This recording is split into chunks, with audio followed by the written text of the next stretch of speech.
It's C-Doc again. Yes, y'all. It is Tuesday night, and it is time once again for another episode of It's C-Doc again, and I am your host, C-Doc. That's right. President of the Spit Slam record label group, producer, filmmaker, yada, yada, yada. The man that does a lot. Hope everybody's doing well. Welcome to the show. Got a great show tonight. Got my regular co-host and some special co-hosts tonight. So it's going to be pretty exciting stuff.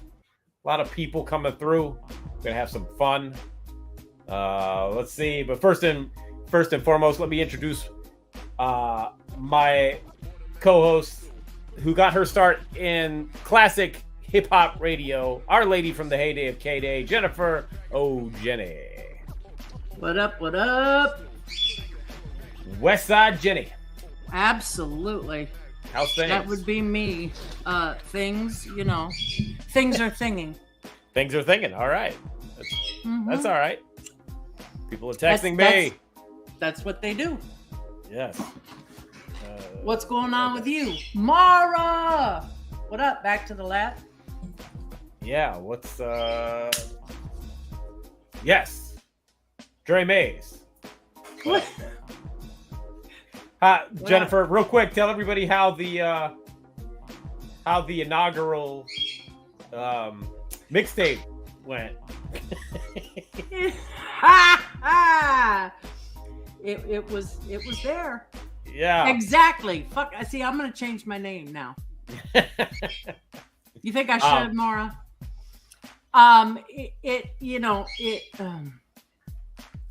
In true It's C-Doc again fashion, it wouldn't be a C-Doc again unless there was technical difficulties again. Right. And someone else that can lend or can attest to that is one of our other co-hosts this evening from People's Distinctive Travels, ladies and gentlemen, Ultramag 7. Yeah, I can attest to that. What's up, y'all? What's up, bro? It was fun. It was fun, though. It was fun. No, once you guys overcame the technical difficulties. Yeah. Gotta work it out did its thing. It did its thing, yes. Yeah. Yep. It was on autopilot after that. Yeah. Shout out to DJ Soulbuck. Yeah, shout out Yes. Soulbuck. He held us down. Yep. And if you guys go to Twitch, you can check it out for another couple weeks, I think. It's still there. Yep. Yeah. It's up. I think it sits there for a week or so. Okay. Right. Gotcha. All right. Yeah.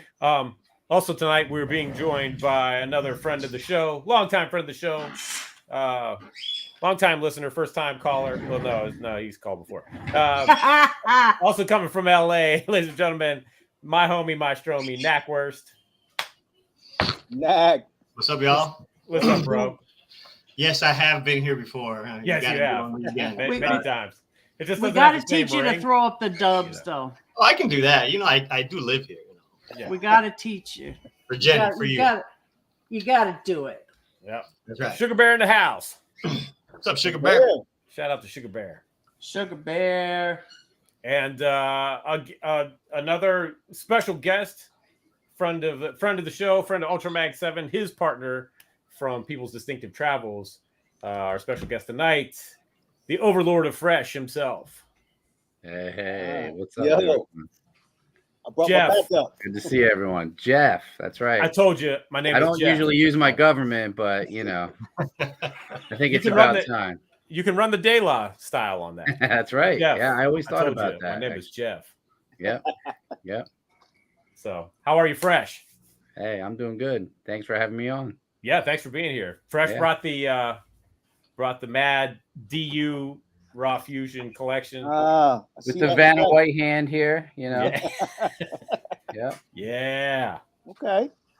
Yep. Gonna Told be you good that. stuff. I brought my boy. Yes, indeed. Hey, I'm humble. I'm sure that I can hold my own a little, but I'm ready. I'm ready to see some new stuff too. So that's all. It's cool. Trey Mays. No, it's gonna be good, man. It's gonna be It'll good. be fun. Thank you. Well, our guest tonight has, a long storied career, music career, and a lot of different variations and a lot of classic joints. So, looking forward to speaking with him. Flatline said he's going to be joining us shortly, so we'll buzz him in when he gets here. Okay. So, but yeah, we might as well get rolling. And Everybody's here for the man of the hour. oh yeah. Oh, The man of the hour. Yep. Hey Jen, you see that message in the? I did. Okay. I'm Yeah, getting yep. right there. Thank you. All right. So Thank yeah, you. what else do we have to say? What? Digital Underground, Raw Fusion, solo projects. I mean, come on. Yeah. I Get Around. He's on Sounds I like Get it. Around. There it is. Get Yeah. around. Starts already. Fantastic. It starts already. It's got to. Garbage. It's got to. So yeah, ladies and gentlemen, please welcome to the show, Money B. What's happening? Yeah, Golf clap. Golf clap. Yeah, golf clap. What's up, bro? Thank you. Thank you for being here. Thanks for having me. Yeah, anytime, man. So how are things? What is going on with Money B lately? Oh man, things are great. There's so much happening. It's a lot of exciting, in my opinion, a lot of exciting things happening. So, Are we talking new music or touring? we're talking new music. We're talking touring. We're talking new shows. We're talking all of the above. Like wherever you want to start, we can get into it. Well, we'll start. Why don't we start here right now with in the present, because I also, we were talking about Twitch that we are new to, but you will have a show on Twitch. You want to tell us a little bit about that? Well, I'm actually new to it as well, but I do have a show. It's called Way Back Gaming Show, and it's retro gaming and classic hip hop. Anybody familiar with me, or some people might be familiar with a podcast I used to do called The Going Way Back Show, right? Which, Okay. the tagline, classic hip hop raw and cut. It's an extension of that, but we're gaming. We're playing retro games. So while I'm playing the games, I'm just sharing stories, information, playing, the hip hop that I love and grew up with, playing some exclusive digital underground joints and just sharing things that I maybe haven't shared before, all in the setting right here in this studio. But we're just kicking it, playing retro games. And, and then Networks and Ultra Mag, you were on, right? Yeah. So I guess what now is a fixture of the show is like, because of my wife says I have to, that not every show, I have an 8-year-old, we got to battle for at least the first. Like, I'm introducing them to retro games, right? And he's Right. the fighting games like Street Fighter and Tekken and whatnot. He's actually starting to kick my ass, which is because I've never seen this shit before. And that is, I gotta segue real quick. Is the Digital Underground What's Up with the Love shirt still available? it is. DMerch.com is where Awesome. you can find, and that, actually it's the only place you can find official Digital Underground merchandise. Fantastic. Take a look. What's up with the love? This is it. Yeah, that's dope. What's up with the love? Yeah, so if it doesn't come from DUmerch.com or digitalundergroundt-shirts.com, then it's not an official Digital Underground t-shirt. And actually, to be honest with you, not only is it from Digital Underground, but it's made by Digital Underground because I print all these shirts personally. Oh, Wow. So right now, it's if you get something like that hoodie that Networks is wearing, I made that hoodie Dope. just like You that. can't see it, but on the back it's got some sweet logos. Essentially, it's Money being Young Hump, which you're welcome to get into. But you can see a little bit of it up front, right? But these logos are on the back too, and that's kind of hype. Yeah, and actually, Networks, hold on to that hoodie because we don't even make that one anymore, and we probably won't. I got it. Yep, don't lose. Not with the front and back. So, as a matter of fact, I don't even have mine anymore. Speaking of dumerch.com, I'm just going to mention it real quick. There's a cap on there, a hat that I would be wearing right now if it like ever came back, but it hasn't yet. Which one? All black with the Sex Packets font on it. Oh, with the blue? Yeah. I'm going to restock that. Okay. Definitely. Yep. It's been confident sold out for a while. Sure. It's been out of stock, but I'm bringing it back, especially for the spring and summer. Nice. Fantastic. Yeah. Dope. Good. Now everybody knows. Go get your official DU merch. From dumerch.com. Yep. Absolutely. Not that whack ass sucker shit. Yep. And the only other way you can get the merch is if you catch us out on the road at the shows, because we usually sell our merch there. But if not on the site and not in person, then it's not official. Because a lot of people pop up with these wacky Digital Underground shirts. Cool. I like that you love Digital Underground. Right. But it's not really supporting us if it's some shit that right. we make. Right. What is that? Are you can you talk about touring this year? Are you going out this year? Or? Yes, we are. And actually we're just now starting to fill in the calendar for this year. We have several spot dates already booked, and we're waiting for word. There's a few maybe like 10 city tours that there's interest in us hopping on. I don't want to mention the name. It's kind of nice if it happens, but if it doesn't, you didn't hear from me. Right. So I ain't gonna say nothing. Right. But hey, we're gonna be out there. Anybody that knows Digital Underground, we are where you get the fullest experience of Digital Underground is actually at our shows. Yeah. That's kind of like what we're known for. The Digital Underground show experience is unlike, in my opinion, like any other experience. And right now, currently, myself and Young Hump, who is the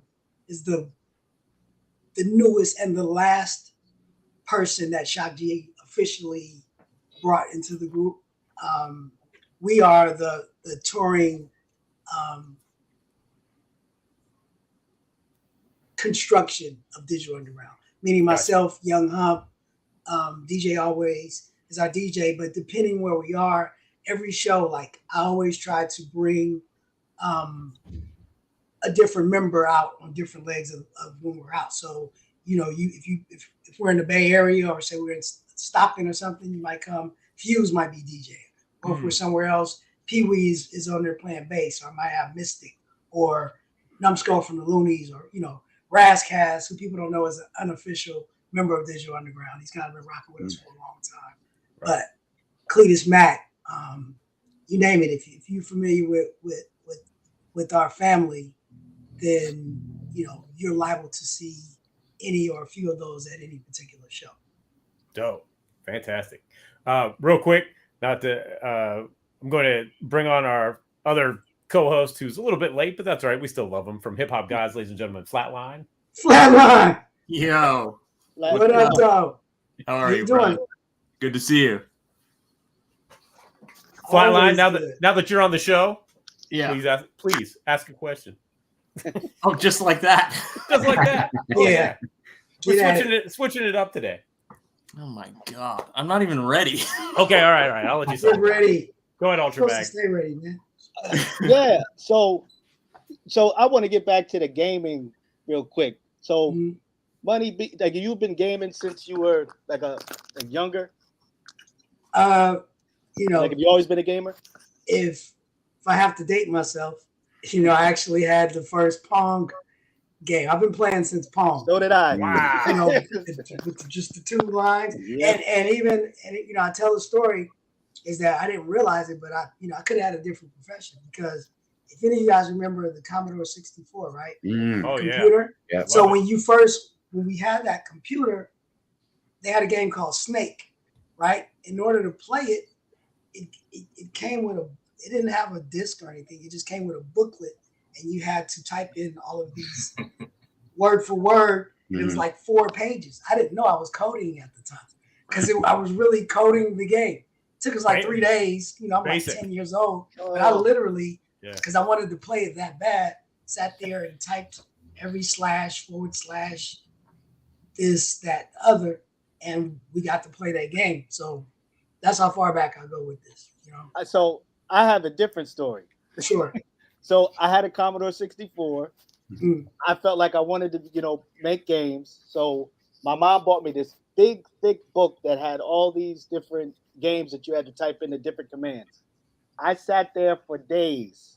As soon as I pressed, you know, the enter, syntax error, line 69, syntax error, line, and I was done. I quit after that.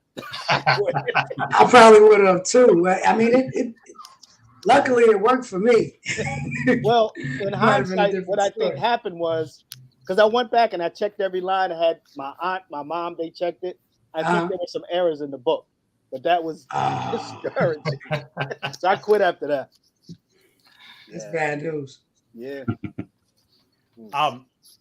So take us back to the early days, man. How did Digital Underground, Raw Fusion, which came first, the chicken or the egg? You know. Me and Fuse were Raw Fusion originally, and I mean, if you really want to go way back, our original name was MGM, which stood for MacMoan Goldfinger. That was Fuse's original name, DJ Goldfinger. Goldfinger, yeah. And Money B. And two things. One, and Fuse's DJ Fuse is Fuse's third name. His original name was DJ Davey D. Anybody that's familiar with Bay Area know Davey D in the Bay. So it was a thing between him and Davey D, and then he just whatever. And he changed it to Goldfinger. And so he used to always scratch in from the James Bond, Goldfinger. He used to do that in a lot of our shit. And when we got our manager, Sleuth Pro, he just advised us. He was like, hey, two things. One, MGM, I think you might have problems with that moving forward. And Goldfinger as well. So we just switched it up. Raw Fusion, he became DJ Fuse. And we moved forward.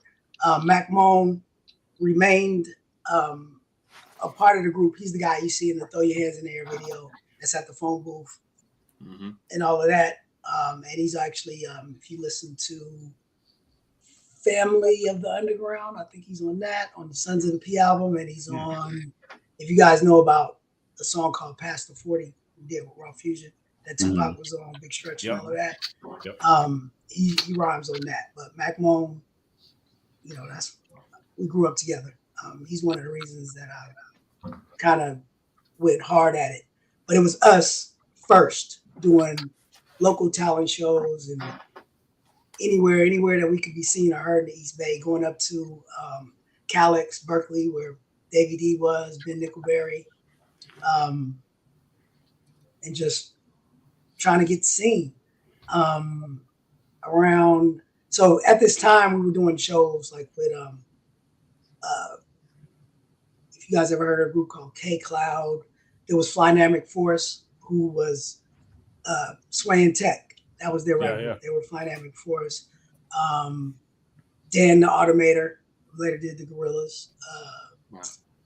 Mellow Mar and APG crew.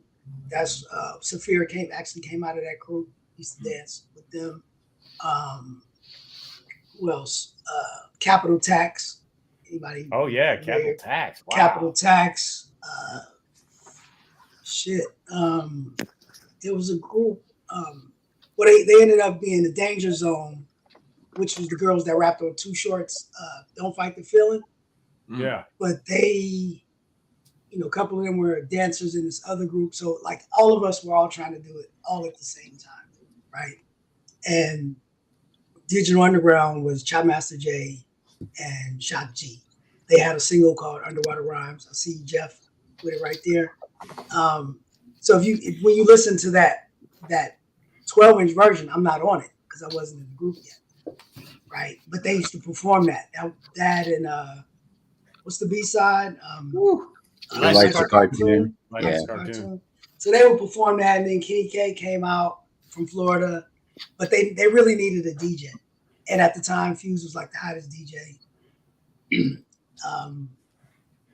in the Bay. Sorry, King Tech. Fuse was that guy. Now, this is before Qbert and all the Scratch Pickles and all of them. So, remember this. But, they wanted Fuse, and through, Child Master J and Fuse had a mutual friend. We set up a meeting, and it worked out. So, the deal was, me and Fuse were a group. Fuse was like, I work with you guys, but we're a team, so you got to work with all of us, right? So what would happen is we would open up, we would be Raw Fusion, and then when digital came on, Fuse would DJ, and me and Moan would be the dancers for Digital Underground. That's how it started. So, we were doing the dancer, then it kind of evolved into me being the hype man. You know what I'm saying? And, it wasn't until we recorded Do What You Like, that's the first time that you heard my voice on the record. Gotcha. Wow. Yep. So I was the original Humpty Dancer. Yeah. You see him on the, well, I think I got it, 12 here, but you draw and Shock drew all this stuff, right? Yeah, Shock drew all of it. Rackadelic, right? Yep, he's Rackadelic. Looking for this is Do What You Like, but I think I'm thinking on the t-shirts is you can see Mon doing like the Humpty Dance on it, right? Yeah, on the Humpty Dance 12-inch, you can see me and Fuse. Oh, that's on the Humpty. Yeah, and if you look on our shirts, it says RF, which is for Raw Fusion. So the thing about, I always tell people about Digital Underground, more than a group, it was more like a production team. Because Shock wouldn't really want to mess with you unless you had something else going. So when we came in, the goal was to help Shock's vision come to life, and then do as much as he could for us to help us get a Raw Fusion deal. Same with Tupac, same with Gold Money, who was, Pee Wee and Big Money Otis. Anybody that came through, Mystic, Sphere, Cletus Mack, all of us, if you didn't have something going on, then he really didn't want you in this thing. Because he, one thing about Shock, and I say about Digital Underground, the only constant was change. He was always about doing the next thing. Once he did it, he was ready to move on and do it. So, and that's, one of the reasons why probably our relationship didn't last with Tommy Boy so long, because they wanted, once we had Kiss You Back and Humpty Dance, they wanted him to recreate those, but he didn't. He already did that, so he wanted to do something different. Like he was always looking for the next sound, the next thing. He wasn't in it just to be, what do you call it, dormant and just kind of repeat. It was more. He was a true artist for real. So it was just about that. Vroom, vroom. Wow. I know somebody got a racetrack in their backyard. Shout out to Shock G real quick, right? Hey. Yeah. Oh, yeah. No, that's not what I'm drinking. You're not drinking coffee? Oh, I mean this. I'm not drinking this. I'm saving this one. I'm saving. Yeah, say that. Yeah. Where's that from, Mac? So, Mon might be able to tell you a little something about it, but it's I think it's a Bay Area, Federation Brewing. Okay. Yeah, it was.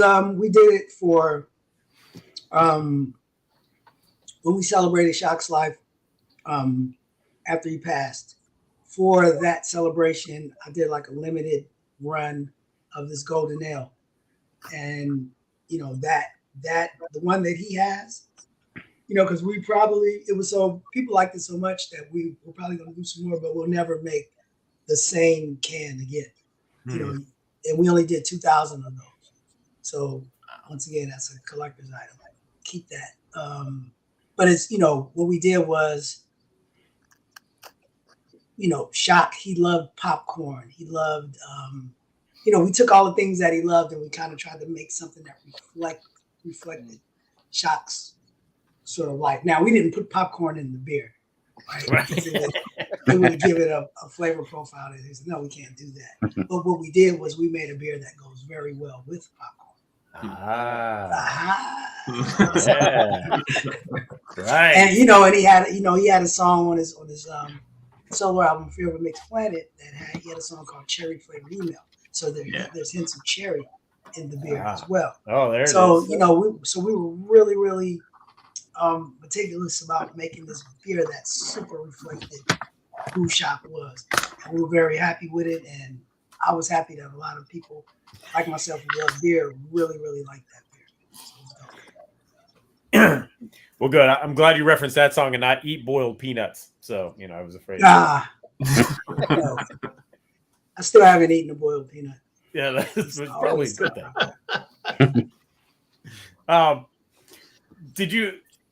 So when Digital Underground, the Humpty Dance, when that took off, did that kind of change plans for a minute? Or postpone plans? For the Raw Fusion plans? No, it didn't. It was still happening right on time. Because so here's the deal. When the Humpty Dance took off, we didn't have a deal. It wasn't until that album went double platinum. No, the single went double platinum and the album went platinum. Now, everybody associated with Digital Underground could do what they wanted to do. Right. You know what I'm saying? So that was it. The timing of it actually worked the way that we hoped that it would. Mm-hmm. Oh, Mr. Chuck D in the comments. What up, Chuck D? Hey, Chuck, I still got that song we did when you shouted my dad out. Uh-oh. Still got it locked in the chamber. It's coming. Uh-oh. Well, you did a song with Chuck for your book? Yeah, for my book. I did a book, and actually that book is finally going to come out this year. But at the time, I made a full soundtrack for the book reflecting chapters in my life, right? Dope. And like we all do, I got into a really bad publishing deal with a company that it took me a couple of years and a lot of money to attorneys to get the rights back to my own story. Believe it or not, I have that, and now I'm ready to actually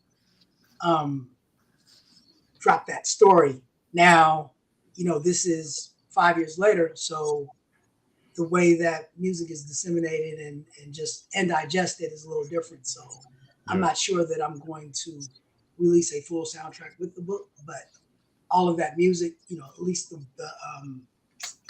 the music that I feel still resonates or still kind of past the age test will still be released eventually.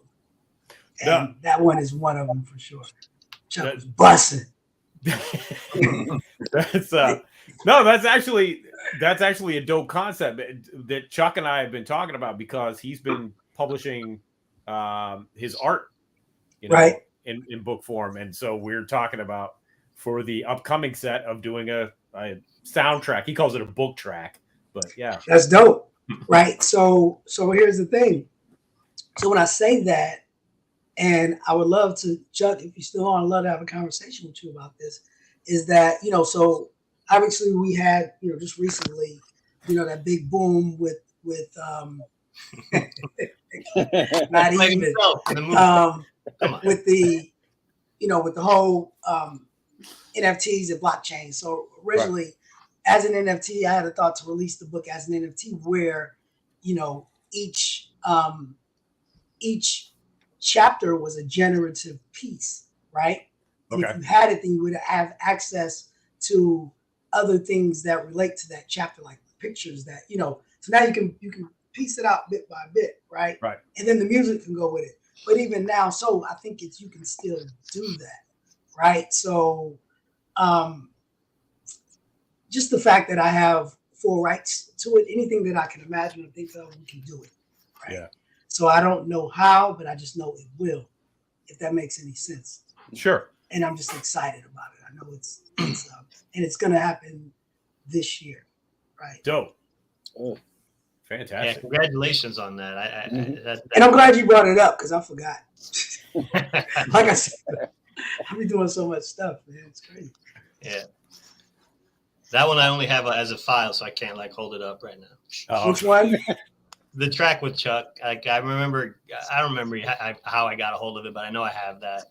Okay. It was dope, right? Yeah. And I don't think I ever saw the book come out, so that I'm glad to Right. hear. Yeah. So what happened was, I got, it was ugly. It's painful, but I can speak on it now because now I have it. No, I'm glad you got your stuff back, man. It's always crazy when that shit happens. But since we're on it, let me just share a little information, because when people hear that, Money B or any rapper is doing a book, it's about the rap things and all the things that you did, right? But this book is not necessarily a tale about rap. It's, I really say it's an American history tale, right? Because I've kind of take you through every decade of my life, right? And some of you know, some of you don't. Obviously Chuck mentions it in the song. Is my dad was in the Black Panther Party, so I grew up in that. I went to the Oakland Community School. Huey P. Newton actually handed me my diploma. There's a picture out there somewhere. Wow. I gotta find it, but he gave me my diploma when I graduated. So I grew up going to see Huey in court, and just being a part of that, right? Yeah. All through the 70s, and then in the 80s, as a teenager, I had to survive the whole crap being introduced to our communities. You know what I'm saying? And then in Oakland, especially where the Black Panther Party was, I believe that's one of the places where they concentrated on making sure that it infiltrated, right?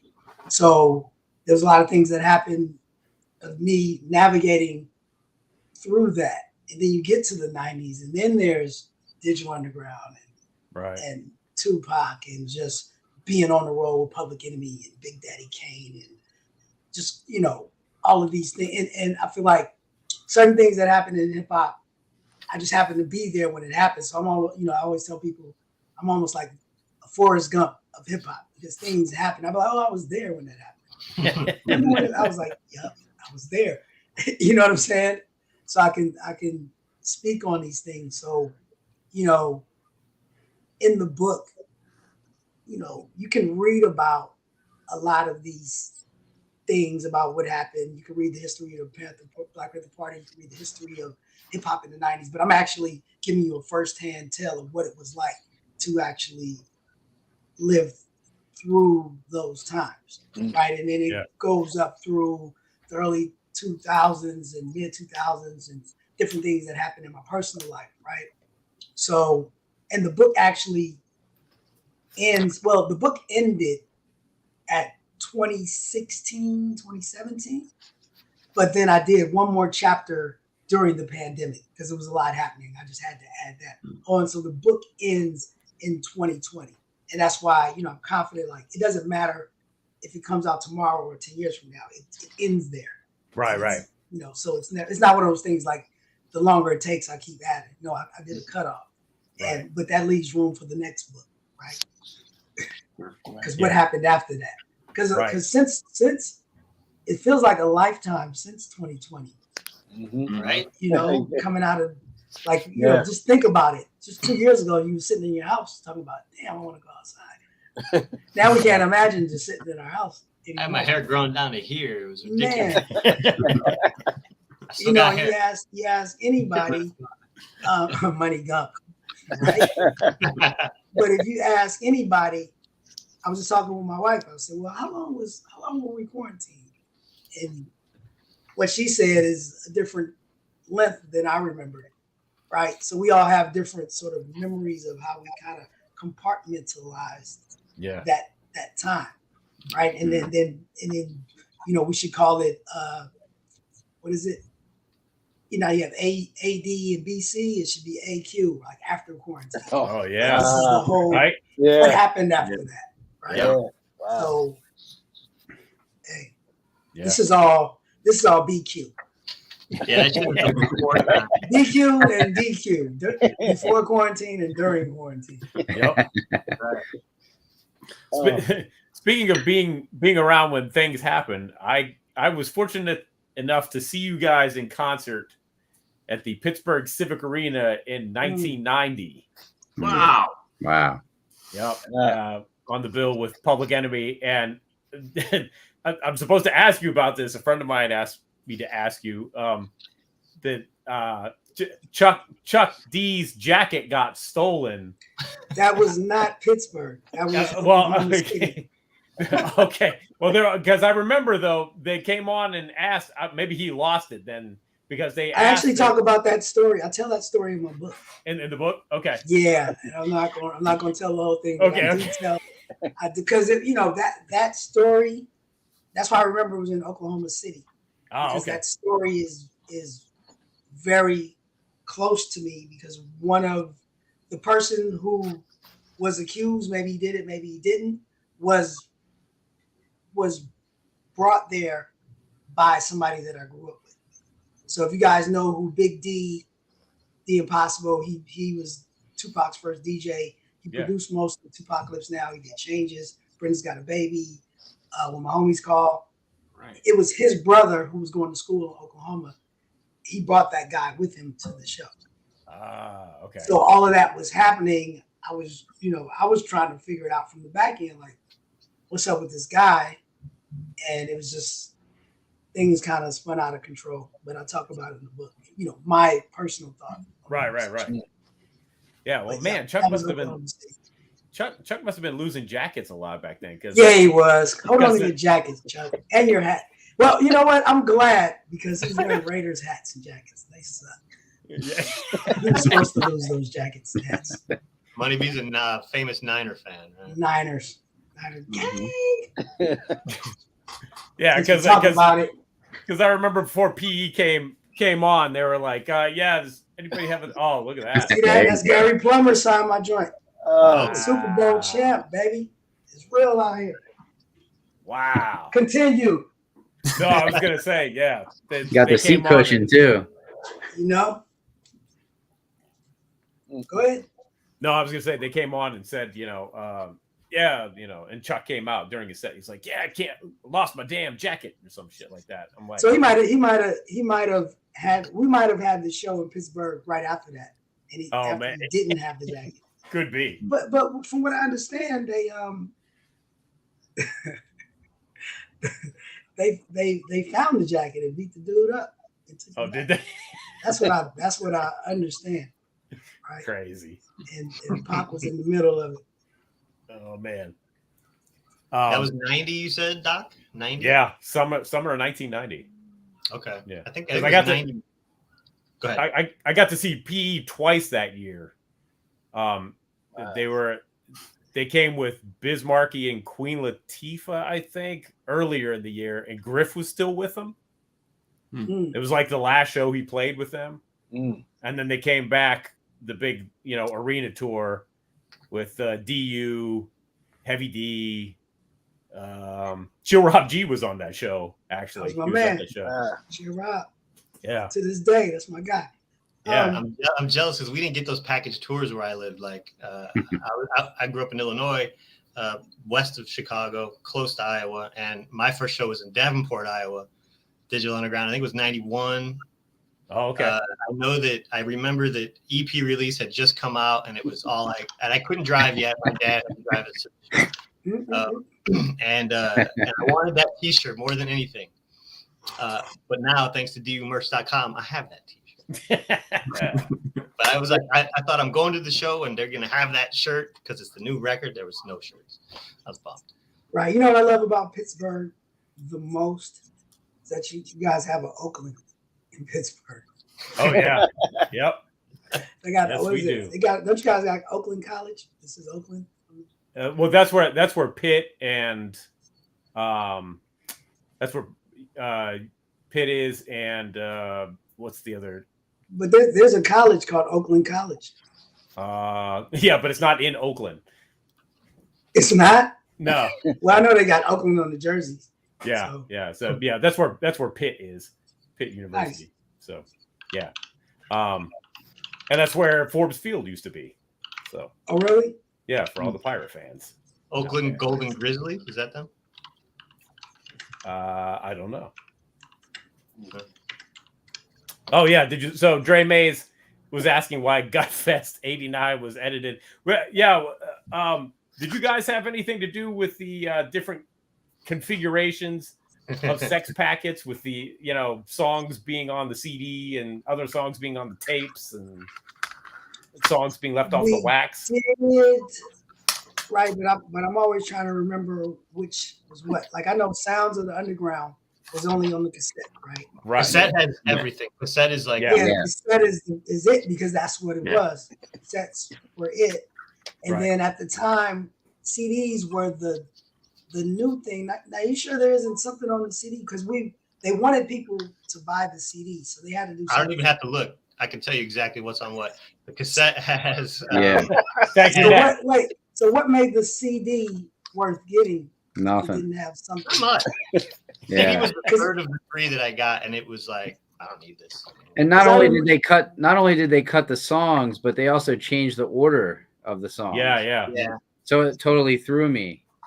It was too much music for and I'm not gonna lie to you guys. Back then, I didn't even have a CD player, so neither did I. Especially not in my car. That's why I listen to all my music. So, yeah, I just know that the CD. I mean, I'm sorry, the cassette, because that one had the old school joint with the tribute to the old school. Tribute to the old school. Yep. And it also had Sound of the Underground, which you're not going to get on the other ones. Correct. Sound of the Underground. Yeah. And Hip Hop Full Doll. Gut Fest. And Hip Hop Doll, too, which is also on. Love that song. Love Hip Hop Doll. Hip Hop Doll. Oh, yeah. But they shout out New Jersey, Atlantic City. So, crazy about Sound of the Underground, right? Love it. Like that song wasn't even supposed to be recorded. So this I will tell you this story. Right. So the reason that the way that we were able to record Sound of the Underground was we were in studios, the Digital Underground session, right? And Schmoovy Schmoove and Shock had went to the store to get some drinks, get some Hennessy was what was the drink at the time. Shock, and they tried to get it on the 5-finger discount, and they got caught. So Shock went to jail, and so me and Fuse are just sitting in the studio, like, okay, now what are we gonna do? And they were like, well, we got the time, let's do something. And we had our our keyboard with all our music in it, and Steve Counter. Legendary Steve Counter, he was the engineer. And he was like, well, you guys got something? And we was like, this. And we recorded that song. And that was the very first song that me and Fuse, as Raw Fusion, recorded in a big studio. Wow. It was just us two. And when I listen back to it, the mix is terrible, really. Because we recorded it and tried to mix it, the same night. Right. And because we just knew that it was no chance it was ever going to make any part of any of the record. We just thought we just were happy that we actually got to record a Raw Fusion song in the big studio, and it ended up coming out. I love the way that track sounds. It's kind of gritty, I guess. Yeah, it's gritty because we didn't know what the fuck we were doing, and that's just the truth about it. We didn't make it gritty on purpose. It's hot though, man. I really missed that track when I got the wax and the CD. I was just like, that one and the full Hip Hop Doll. Like eventually, eventually you got used to hearing like the shortened Hip Hop Doll, and that's like not Hip Hop, sorry, Gut Fest. There's so much great stuff that gets cut in that edit, because Shock is just riffing, doing that character that he's doing, right? Yeah. So with the album CD and the vinyl, I don't know how those decisions were made about which did what. Shock may have, but I know that me personally, I didn't have any say in that. I think it was more of a Tommy Boy thing because that popped up on other Tommy Boy albums as well. Yeah, it had to be because if it was up to us, we wanted all the records to right. Remember, Daddy-O had said that they had problems with Stetsasonic with some of their releases. Oh yeah, they was cutting it. Yeah, I think with Blood, Sweat, and No Tears, but I think they did that kind of on purpose to get everybody to buy it. That's what he said on the show, right? He said, Yeah, Bobby Simmons. Yeah. He said it was Bobby Simmons ploy or something like that. Yeah. Put different songs on different configurations. Yeah. But so I see that the throw your hands in the air, right? Yeah. So that single on Hollywood Records, right? The original 12-inch, like the very first run of it, has this Pink Floyd sample that wasn't supposed to come out. Wow. Is it so that what one, happened Dak? was, Is that it, Dak? This is Is the it what? Throw Your Hands in the Air 12-inch right here. Hollywood Basic. It was on Hollywood Basic. So what happened was, Like a blue label. so we recorded the song, and it had like this, the part where it goes, it breaks down. Yeah. It had like this Pink Floyd sample in it, and we couldn't get it cleared. So it was like, you guys got to go back in the studio and re-record it, right? So we go back in, and now mind you, this is still our budget money that we had to go back in and spend our money to re-record this song. So we go back in, we figure out a way, we re-record the song, deliver it. All right, cool. The fucking single comes out, and why is the sample on the Oh, man. So that very first run of it, they put the wrong version on the fucking Wow. I gotta spin that again and see if I notice Yeah. it. Well, so I have I actually have a CD with the original version on it, because that was the first one. Yeah. I mean, it's like, I love all the guys that were at Hollywood Basic, Funk and Klein, rest in peace, my brother Casualty, Tim Reed, Rockberry, but it was just a wild situation. We did our album release party, right? Now we're Raw Fusion, but we're signed, also Organized Confusion is signed to the label. Right, yeah. Raw Fusion, Organized Confusion. Yeah. There's a lot of fusions going on. Right. At our album release party, they're handing out the promos of the Raw Fusion stuff, and the Organized Confusion CDs. Oh. Wow. Oh. So it was just like, Confusion. That's it crazy. was a lot of confusion. Organized, Raw, Fusion. confusion. What was it about Hollywood Basic that attracted you guys? Because as opposed to going with, say, Tommy Boy. Oh, that's very simple. Because Hollywood Basic was new, right? And they, Funk and Klein, he just really wanted to get it off the ground. He offered us, basically, he's like, you guys can just keep 100% of your publishing. At the time, when we signed the deal, they would take anywhere from 50 to 20, You always had to give up some of your publishing, right, when you did a deal, because originally Interscope wanted to sign us, and they wanted us. There was H. and Gregory, who was our, the manager of Digital Underground. There was a package deal that was supposed to be Raw Fusion and Tupac to go to Interscope, and actually they wanted Raw Fusion more than Tupac because I was a little more known, right? I was actually on the Sex Packets album, right? And the deciding factor was I would have had to give up 50% of the publishing, right? And Funk was like, you guys keep 100% of your publishing. And in hindsight, 50% of something would have been better than 100% of nothing. Right. Because that's what I got from Hollywood Basic. We didn't make a dime. But that was the reason. That was the reason. They was like, and at the time, publishing was the buzzword. I didn't even all the way know what it meant, but I just knew you wanted to keep as much of it as you could. And when they said we can keep 100% of it, I was like, word. Yeah, wow. That's kind of unheard of. That's what happened. Yeah. Yeah, it was unheard of, but that's how bad they were trying to get it off the ground. Yeah. And and from how they pitched to us, that's how bad they said that they wanted us on the label. Yeah. Well, you may not have made a dime, but you did make a classic, because I love this record right here. Yeah. God damn. Appreciate it. Yeah. Okay. And I know. How come that didn't show up in SoundScan? Right. Okay, well, just real quick, who's got this one though? Oh yeah, I got those two. Damn, I do not have that. Fresh Hey, got I that, brought my man. I brought Okay. my man. Who has lost files? Yo, that's like the one thing I don't have. But Lost do. files. I got lost files. I wish I had Oh, lost is it files. that? Okay, so Fresh beats me there. I never actually got my hands on a lost files, and I still gotta. Oh yeah. Is it opened? That's nice. Is it still sealed? If it's not, open it up. What does it say on the spine?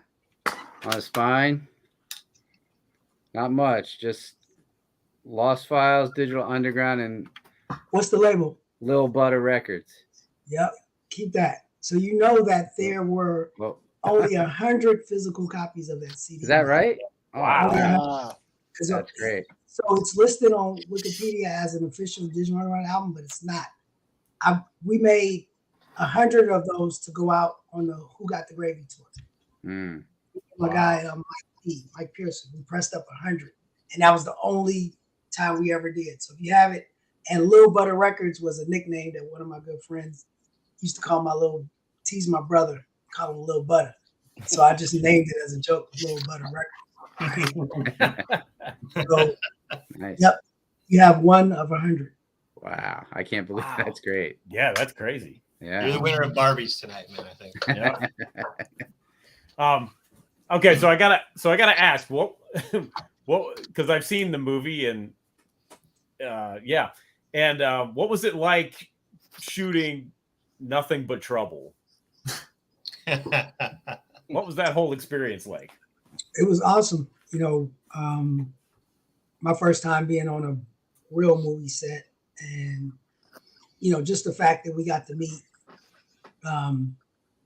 John Candy, Chevy Chase, Dan Aykroyd, and all of those guys. And Chevy Chase, he came in and he was just kicking the shit, kicking jokes, and just hanging out with us. Demi Moore wasn't in any of our scenes, so she wasn't there on the days that we were there, so we didn't get to meet her. But we pretty much got to meet most of the main cast, and they were all super cool. And I think we might have been on screen maybe 2 minutes max. 8 days, right? Yeah. So basically, for 8 days, we just, they paid us to show up in case they needed us. So most of the time, we were just kicking it in the trailer, just hanging out. Wow. Talking shit, eating up all the craft services and everything until they needed us. I think, of those 8 days, we maybe shot 3 of those days. I was going to say, because I saw that movie just because I knew you guys were in it. That was the only reason I ended up watching. Did you stay the whole movie? Yeah, I did. It's pretty much the only reason to watch the film. Yeah. Oh my God! When I went to the movies to see that, and I sat in the back, and as it was, I was like sinking in my seat. Yeah, I mean that was like a passion project from Dan Aykroyd, right? Oh, that was a bad movie. But crazy enough, I don't even know. Like for some reason, it's like a cult classic. Oh, I could totally see that because it's just so goddamn bizarre. Yeah, it was wild. If you have an early enough copy of if you have an early enough copy of EP release, it'll tell you that the movie's called Valkenvania. Yes. Oh, really? Yeah, that was the original. That was the original title. That was the original title. Yeah. Right. Falconvania. Well, I do. There you go. I had to get the second version of it just because I had both versions back in the day. There's nothing. Oh, man, you sitting over there like where you at with it? Where yours? Hey, where your Barbie? Oh yeah, right. Yeah, the first it says on here on the CD. Okay. The tape it doesn't. It says Falconvania. Yep. My That's CD's crazy. over there. I'll have to go look. Man. Yeah, if yours says Valkenvania, you got the early one. Yeah. Early pressing. You got the OG. Yeah. OG. Yep. Can I ask a question about Please. before we move on from Raw Fusion? Yeah, please.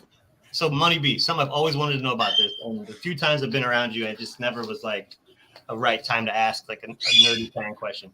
But there's a word that you use on this album multiple times, and it's even spelled out in the liner notes at one point. And I'm pretty sure the word just means women. Right. I'm going to try to pronounce it, but I'll butcher it. But I'm curious about this word. It's spelled Dithids. This. Yeah. Well, that was at the time, that was sort of like, instead of saying bitches, right? Like dead bitches. You know what I mean? It's just like, Yeah. that was something that Mac Moan actually came up with that, and then of course, ninjas. You know what that's? Of course. And we prefer to use those words instead of the other words. So I never heard that word anywhere else besides. Yeah, that was a Mac Moan creation, and it kind of permeated throughout our little crew. So I used to try to rap along with this album, and when I heard that word, I just was like, he was like, I don't know. Damn, you look it up on Genius. The right. So it's like you'll never hear anybody else outside of us say that. Okay. That was just us. Yeah, you hear it on both the singles, "Rockin' to the PM" and "Throw Your Hands in the Air." You can hear that. Mm-hmm.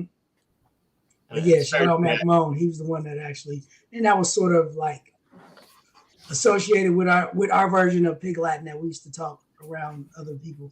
So there were other words outside of that we used to use. That's where that came from. Yeah. So you guys ended up doing 2 albums for Hollywood Basic. Mm-hmm. And after that was the end of Raw Fusion? That was the end of Raw Fusion on Hollywood Basic. So if you notice, the first album, would it come out 91 or 92? 91, right? 91. 91. And then Hoochie Five Funk didn't come out to 94. Yeah. Right? Yeah. So after the first album came out, and I've already told you about some of the difficulties that we had, right? Right. And there were a lot more, and part of the reason I believe, it was Hollywood Basic, but it was a part of Hollywood Records, which was on the Disney lot. It was a Disney company, and even just being there in their offices, like Hollywood Basic was like a broom closet in the corner, right?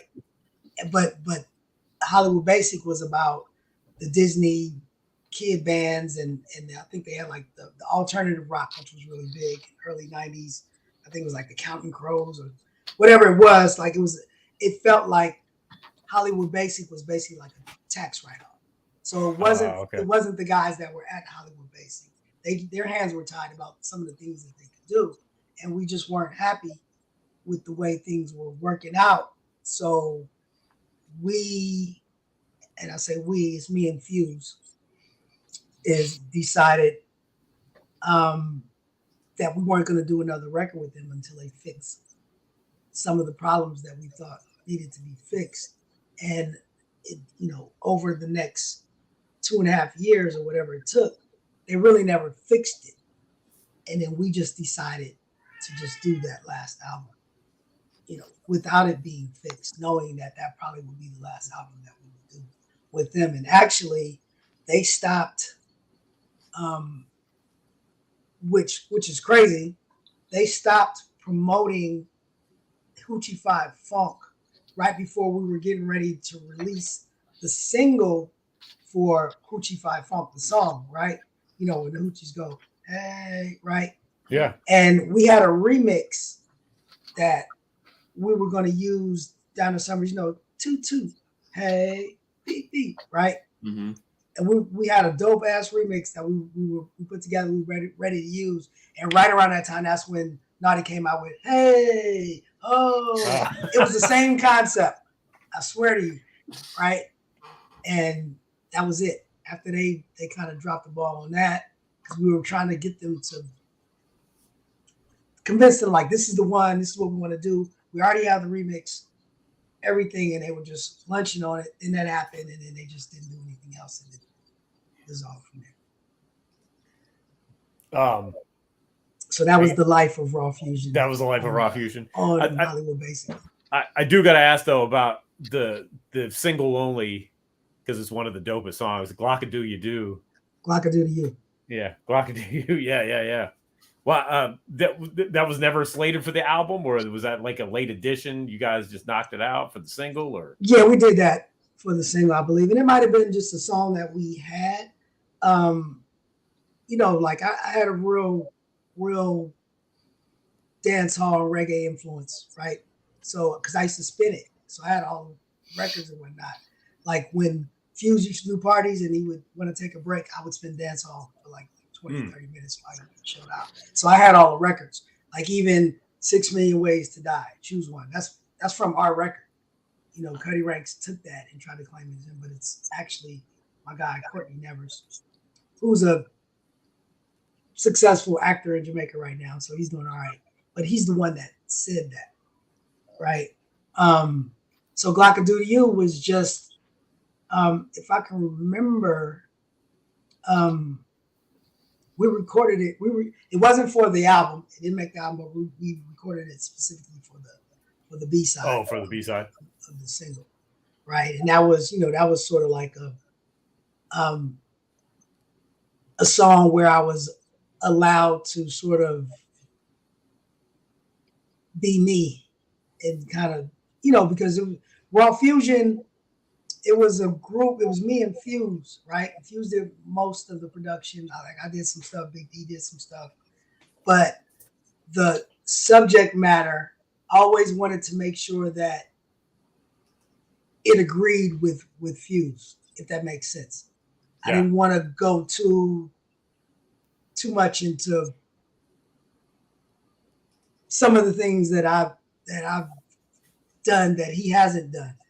You understand what I'm saying? Sure. And because, it's like this, it was us, right? So we wanted to be that group.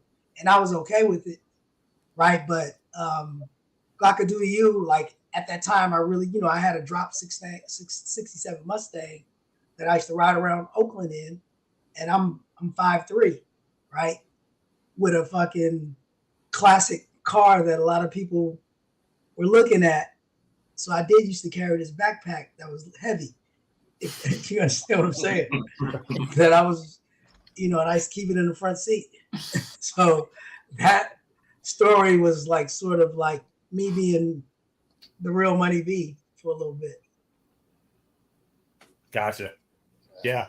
That's something that, in the digital age is a bygone thing, is, the exclusive B-side. Right. Right. Like 12 inches, right? Yeah, man. Miss that stuff.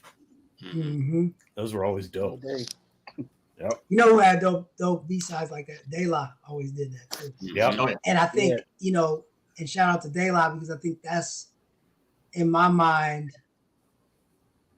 that's why I always wanted to do B-sides that weren't available anywhere else. Yeah. De La was one of the groups that always liked the fact that they would do that. Yeah. Or even if it was a song that was on the album, the remix would just be not like just change the beat, but actually record a new song. Right. Or in Tribe would do it too, with the Beat Apple Bomb and shit like that. Yeah. Mm-hmm. So I was definitely influenced by that and do those sorts of things. Yeah, Gangstar always had some B-sides too. They're always good about B-side joints. Shout out so to did Primo. Stet. Yeah, so did Stet. Yeah. And to go back earlier, Prince was always good for that too, dropping songs that didn't Yep. appear on the albums. Yep. Yeah, where's Daddy O? Why you not on this call? I keep trying to get him on here. Yeah, when you talk to Daddy O, Daddy O was in the Bay, right? And he calls me and he's like, "Yo, Juan, I'm trying to record. I need da-da-da-da-da." So I hook him up with the mechanics. If you guys are familiar with Bay Area music, mechanics. And I set it up, and Daddy O never calls him. It's like, bro, you sweating me about recording. Tell him that. Replay him this. Yep. I'll tell him. Jennifer will make sure that happens. Yeah. I will tell him. Tell him I said it. Tell him, he left me. It's like, I thought that was your man. I was like, he was in the Bay for a long time. right, and he never called. Ah. Oh, Daddy O. Yep. Oh, it's kind of like being in Florida and not getting with Magic Mike. So yeah, right. Yeah. You're in good company. Oh, so you understand my pain. It's apparently not just you. That's all right. I paid him back because he was just up in Cleveland, which is only a couple hours from me, and I didn't go see him. So my bad. Yeah. he might not have been there when you went to see him. He was going to right. You know? No, he hit me. It was like, hey, when you coming up? I'm like, I'm kind of busy. You know, I'll let you know. Didn't happen. Anyway. All right. So let's jump. Let's jump to, I don't know if it's the song you're most well known for, but it's got to be one of them. Is I Get Around. Round we go. Yep. There it is. I consider this, by the way, like an underground, like full-on underground masterpiece, right? Shock G masterpiece, digital underground masterpiece. It is. So you know that song, that beat was originally for a Digital Underground album, and we were just hanging on to that beat. We knew the track was dope. We didn't want to mess it up, and finally, Pocket called Shock and was saying that his album was due. I think this was like nearing the end of the summer. He had to turn in his album by October of might have been September, because I know he was crunched for time. And then he just gave it to him, and then it happened from there. But definitely classic Shock G production, classic, it's classic all over. But I'll show you guys something. Let's see. Yeah. Here we go. Y'all about to get skunked. But you don't have. This is the drum machine that the drum sounds I Get Around came from. Wow. This is the. Is that a 60? It's a 3000. Oh, 3000. Okay. Fuse gave Shock the drum sounds. Shock programmed it on his MP62, but the drum sounds, the kit, Fuse gave him that kit that made from that drum machine. Wow. You should keep that in like a fireproof case. Maybe. Like, knock on wood. I don't mean to like go there. Yeah, right. Jesus. I mean, that's incredible. Yeah. Word. I got some other stuff too. Which video was a bigger party? I Get Around or Do What You Like? Well, I always tell people that up to that date, Do What You Like was the funnest day of my life, shooting that video. But then after we got Get Around, that was the funnest day of my life. Wow. When it comes to just hanging out, music, it was dope. Yeah. It's like you were saying earlier, before I get around, after I get around. Right. Yeah, exactly. Yeah. B-I. Yeah. B-I-G. Yeah. A-I-G-A. Yeah. Yep. That was fun. When you guys got off of Tommy Boy, was it kind of a relief? Feel more like you could explore the more creative stuff that Shock wanted to do? For me, I don't know that it was a relief. It was more like, okay, what's the next move, right? It may have been for Shock because obviously they were putting pressure on him to recreate, make another Kiss You Back or make another Humpty Dance, whatever the songs that were our hits. And when we did get released, I was also disappointed because it was at the time when we were supposed to really be promoting What's Up With The Love, right? Yeah. And to me, that's one of my favorite songs that we've done. Like that melody. Shock used to play that like when I first met him. So it took him, 5 years. He just used to play that. He used to always play it. And I'd be like, what's that for? And he'd be like, I don't know. he's like, whenever it comes to me. And that was the song that came to him to make. Right. So that's, I thought that record should have been bigger commercially. And it was, and if you go back and listen to it now, the message is still relevant. The track still hits the same way.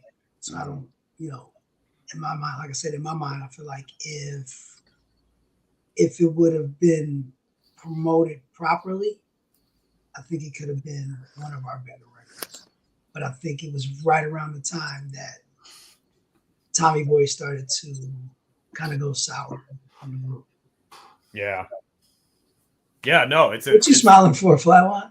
The cassette that Ultramag's holding up. I don't have my cassette of that anymore. I don't know where so he battled every show. Oh, okay. So he got you. He's like, yeah, he got me. But I brought my backup. I brought face. I got the CD. I got the, I wish I had my cassettes in here.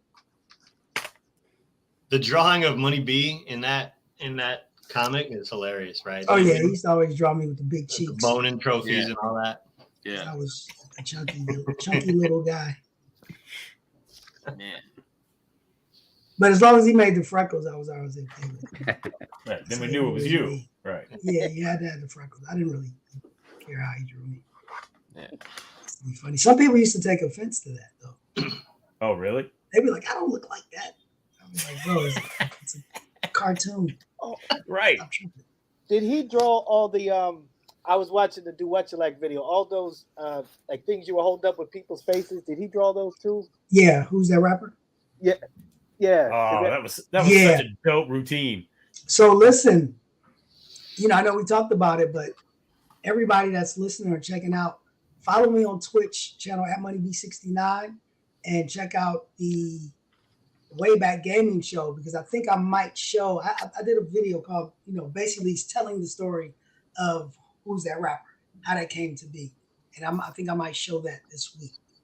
Oh, fantastic! Yeah, that was like I remember at the concert in '90. That was like one of the standout moments of the show. Yeah, that was one of the the word started to get around and people would come because they wanted to see that. Yeah. So, like I said, I made like a short video kind of telling the story of how that came to be and just sharing what that was like to people who never got a chance to experience or witness it. So I played audio from a show where we do it, and I have pictures of us on stage. And I'll probably share that this Sunday, 7 p.m. Pacific Standard Time, Twitch channel at MoneyB69. It's the Way Back Gaming Show. And so from time to time, I'll do that. Now, if you don't have time and you just want to see it, you can go to DUHQ, which is Digital Underground Headquarters, which is in the Voxels metaverse. That's voxels.com. Anybody that's into blockchain and some of the metaverses that are out there, we do have a parcel, and I have like a little museum in the underground where you can just go and watch those videos. If you don't go there, then the only way you can see it is if I show it to you on the Way Back Gaming Show. Gotcha. Oh yeah. So Head Snack wanted to know who is Jake from Jake Records. Okay, so there were two Jake Records. That's what I thought, right? They're not the same. Yeah. So one of them was Scott Thomas, I think is the latter one, who used Jake Records because of the original Jake Records, which was a deal that we had right after Tommy Boy. Right? I know. Who got the gravy? Who got the gravy? Yeah, Who Got the Gravy and Future Rhythm, I believe. I want to say.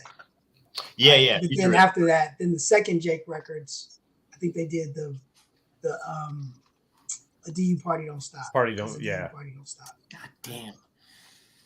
Wow. Come on, Flatline, you're losing. Was that Futurism? Come on, Flatline. Wow. Come on, man. Oh, wait, show the covers. So the other guy that's sitting there with Shot, that's Mac Moan. That's wow. On the cover. Yeah, okay. He's on the cover. So yeah, shout out to Mac Moan. That's got some of the best liner notes.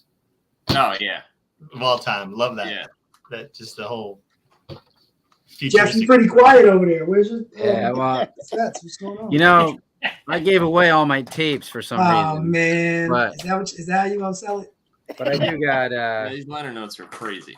who got the Gravy on CD, and of course Future Rhythm. I heard Shock say one time that was Future Rhythm was his favorite Digital Underground album. Why'd he say that? I don't know. It was like an interview, and he said he really loved that record. I don't know if it was because it was, kind of different sound, but I heard him. I read an interview where he said that. Yeah, I think that was a record where he did introduce like a new sound that was different from, what we had been doing. I like, wasn't Gluteus Maximus on that album? Yeah, that's a good one. That was fun. Odious We actually recorded the vocals to that in me and Fuse's pre-production studio in North Oakland, 23rd, Mm-hmm. which is the same place where we recorded the song that we did with George Clinton. The remix, was it Needy or? Oh, for Bop then. Huh? Or, Paint the White House Black. Was that the album that it was on? What was the song? Was it Needy remix? It was the Digital his Underground greatest mix. fucking hits. Huh? The greatest fucking hits. That's what it was. I don't know what album it was, but I know we recorded it. George came to our studio and recorded our vocals there. Uncle George. Wow. Yep. Yeah. Speaking of which, we might be performing with George in Reno, Nevada in July. See you there. Word. Yeah. What'd you say? See you there. Yeah. Word up. God damn. That's incredible. Yeah. Yeah. That, Wow. Yeah. That would be a show. Yeah. Oh yeah. Oh yeah, it's always a good time, right? Yeah. Yep. To go back to Future Rhythm, I love your Rumpty Rump Oh right. voicemail on that. I love that. So that was a real voicemail. I'm sure it was. Yeah. Yeah, that I just called him and I left it, and I Yeah. was so tickled by it. He just kept it with the laugh because I was laughing, and then he just said when he heard it, he was just cracking up. And he was Yeah. Like, That I can imagine like just having that idea. The laugh was great. You're laughing, yeah, because it just came to me, and then I called him right when I thought about it, and I was so I was still laughing at the thought of it. Yeah. As a matter of fact, and I called him from our studio. It made me think. Did you Shock had all these like alter egos? Did you ever consider having like an alter ego, or if you did, like what would that person be? What would that character be like? Not necessarily characters, but I did have like I would give myself like a name. If you may hear it on certain records or certain what do you call it? Mixtapes or things that I've done. I call myself Town Brady, because I'm a valuable player. You know what I'm saying? Or and obviously I would sometimes just be like Doc Nasty because of freaks. Right. Never like a full different personality. Only Shock can do that. Gotcha. Yeah. I didn't have that much energy. Shock got that idea from George Clinton, really, right? That's Sir Nose and all of that stuff. Yeah. I think DU was the closest to the hip hop P funk. Yeah, the true spirit of it, right? Yeah. That's why we were Sons of the P. Like George literally adopted Shock. That's right. Sons of the P. Let's not mention Sons of the P. So and those guys like Michael Hampton and all of them, they realized that we weren't just using it, we were making it. You know what I mean? Yeah. That's the difference. Yeah. That is the difference. And those guys, they recognized it. Flatline stepped up. Okay. I had to bring him. I'm on Flatline. I'm wondering who's got talking dirty though. Oh shit. I had that. I don't know where it is. I was looking for it before the show. Bobby Beats Records. Bobby Beats Records. Who's got music for my folks? Oh, what you see, there you go. Come on, Ultra Man, what you doing? Oh, I'm out of this. That's what I said. I'm out of this. Mhm. I did miss an opportunity earlier to bust this one out. The Gold Money. Gold Yeah. Money. Yep. Oh, man. Shout out to Pee So Wee. you know what I've been thinking of doing? Read the titles on that album.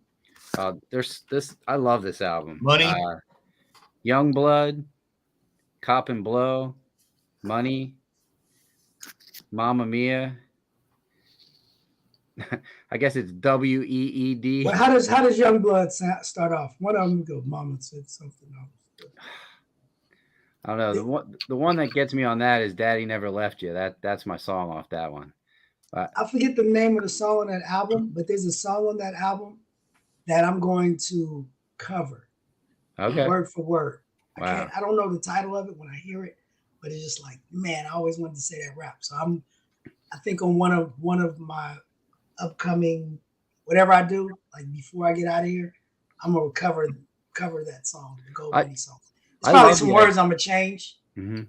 You know, because Big Money Otis, he was raw with it. Yeah. I don't know if I want my kids to hear me talk. Yeah. These days, or my grandkids. I love the idea of hip hop covers, though. I feel like they need to be done more. You know. Yeah, they not since Snoop did it successfully Snoop, with Lottie Dottie. I don't know that there's been many more. Yeah. There aren't a lot. No. There's a good handful out there, but yeah, there are a few. You know what my favorite cover is?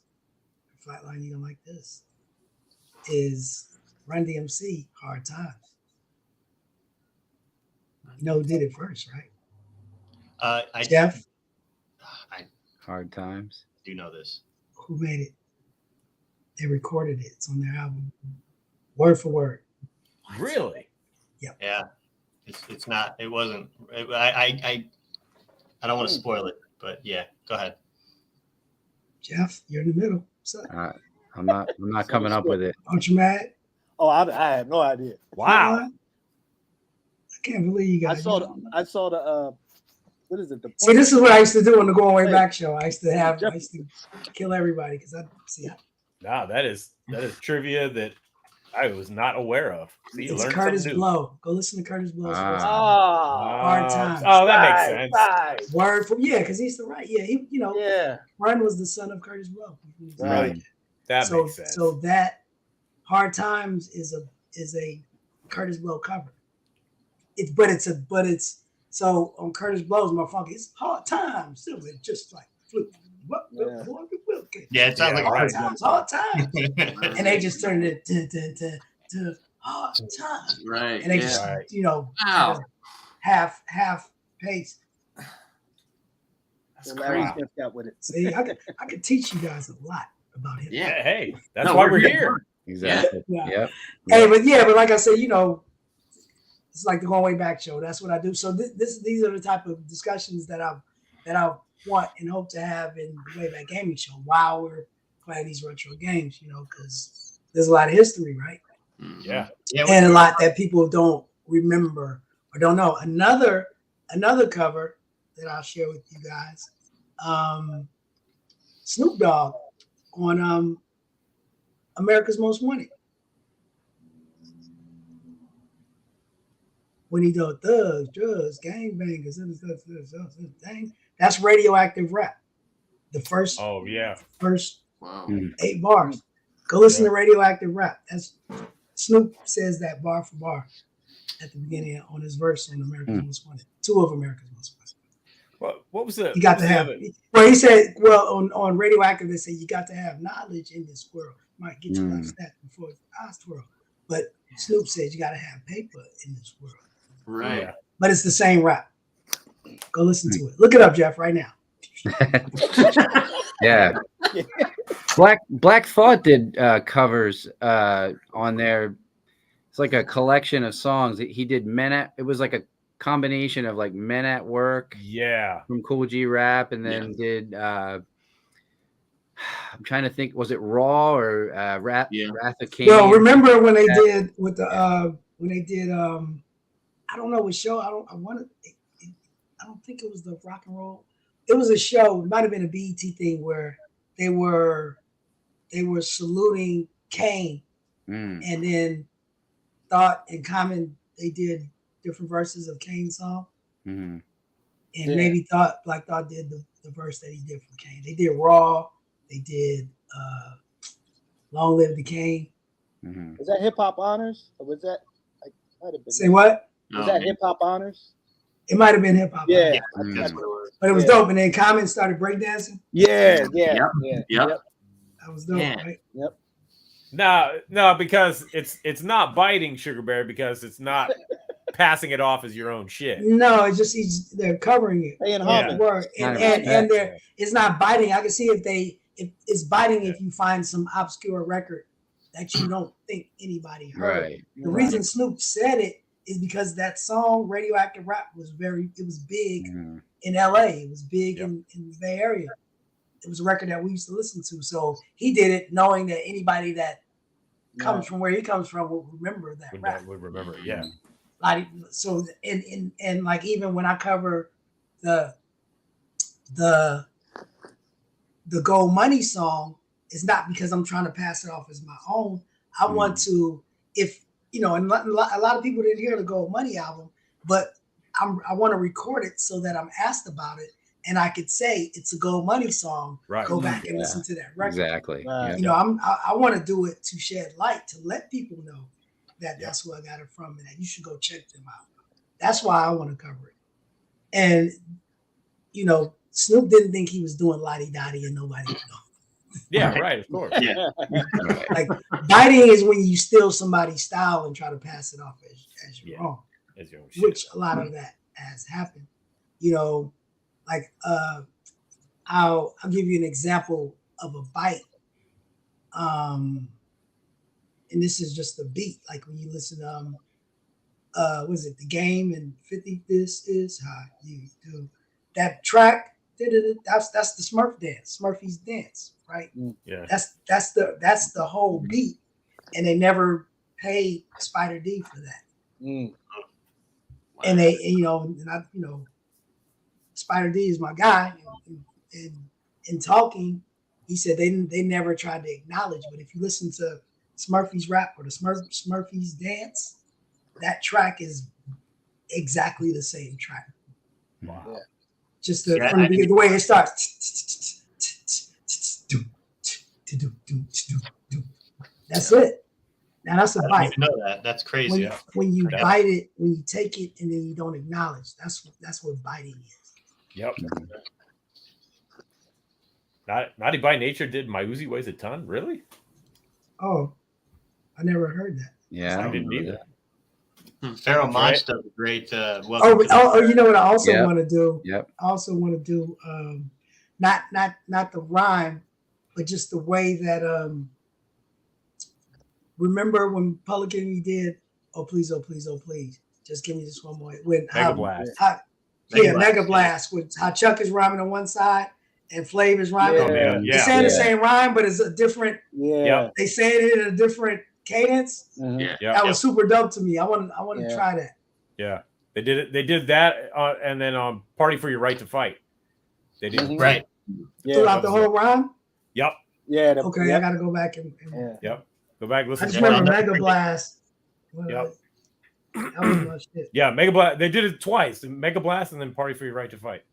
Yeah. Party for Your Right to Fight is great. It's got that line where they both are saying the same thing, but then Flav throws in a boy at the end where Chuck is saying it. Right. It's great. Yeah, I think but Mega Blast just had the biggest contrast, and I think out, it was just like Totally. Panned way out. just blow my mind. Yeah. Knackwurst mentioned Pharaoh Monch doing Welcome to the Terradome, I think, but that made me think of Tricky, who's more of a trip hop artist, but he covered Moment I Feared, Black Steel. Bad Dream by Chill Rob G, and Public Enemy as well. I'm trying to think of which one. Black Steel. Black Steel. Yeah, Flatline, you got to do a show where it's just hip hop covers. Yeah. Yeah. But by hip hop artists. Right. Yeah. Yep. You find them all. C-Doc's got a couple too, right? Some of those Huh? impossible joints. Yeah, C-Doc, But we didn't. We tried to. We tried to do hip hop versions of non-rap song. Oh shit! You know what? I'm tripping. Too Short. He did my verse. He did "Freaks of the Industry" on Wow. somebody's song. Wow. Wow. Yeah. That He did. that works. That Yeah. makes sense. And he did. Yeah, I forget. I don't even know whose song it was, but he did it. He redid my verse on, that's on dope. somebody's record. Yeah. And he, Yeah. he changed it up. Yeah. And I was flattered by that. I thought Yeah. that was- Yeah. That's No, incredible. That's dope. Yeah. But yeah. Now I yeah, gotta go and find that record. Yeah.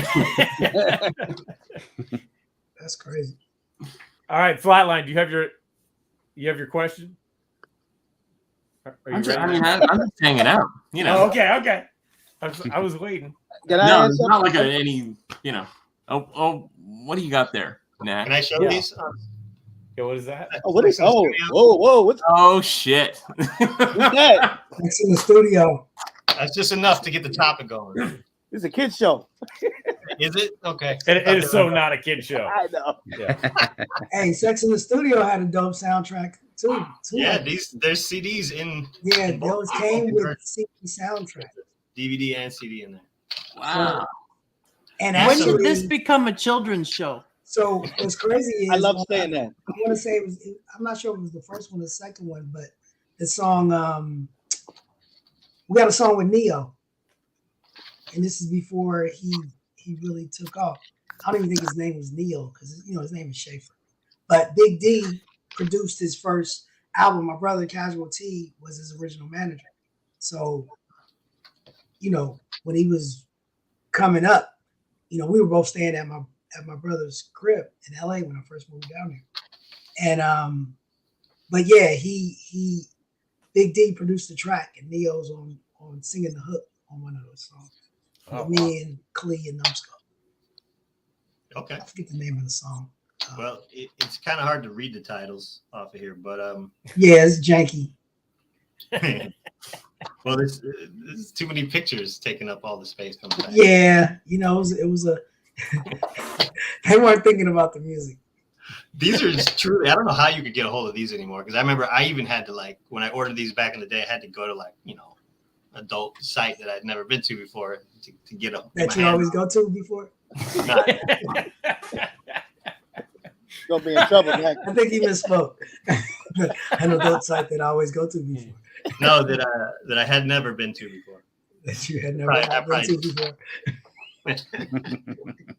Hey, I got a man, lot of junk mail after that. this is one of my favorite albums. Oh, How's Sophia holding up, man? How's he doing? You hear from him? You know what? Saphir he's maintaining. Anybody familiar with Saphir, he's had his health issues, right? That he's still dealing with, but he's still, hanging in. He's in Oakland. Some of us, when we're allowed to, we go see him because he's in hospice, right? And that's as much as that I can say about that. Right. yeah. Yeah. Yeah. Wow. But shout out Saphir, Yeah. Saucy Nomad, Yeah. super dope. I got 2 copies. Oh, Yeah, shit. shout out Jay Beats. Jay Beats who produced, most of the stuff, and he did the majority of the production on Body Hat Syndrome. Mm. And I have a hard time calling him Jay Beats because he was originally Jay-Z, Yeah. right? But then Jay-Z just got so Jay-Z. Yeah, Right. stop being Jay-Z. Jay-Z. Go and Jay-Z bite out. these 99 Problems. Yeah, and Jay That's Beats is biting. one. Huh? So that's biting. Jay-Z's 99 Problems. That's biting. The definition. Well, but he was Jay-Z back then, before Jay-Z. Not, I ain't gonna say before Jay-Z, but he was Oh no, Jay-Z. I know. Yeah. Sure. He was Jay-Z while Jay-Z was Jay-Z. Yeah. And then he just No, got I was- more I was Jay-Z. saying- Yeah, he Yeah. got more. Jay-Z got more Jay-Z, so Jay-Z had to be less Jay-Z. Didn't Or he Jay-Z decided give to be less Ice-T Jay-Z some because publishing? Jay-Z was out Jay-Z in him. I don't know that Jay-Z did give Ice-T that publishing. I thought I had heard that. Yeah, he Ice-T did. was kind of salty about it. But I don't know. Maybe I'm wrong. Maybe I'm wrong.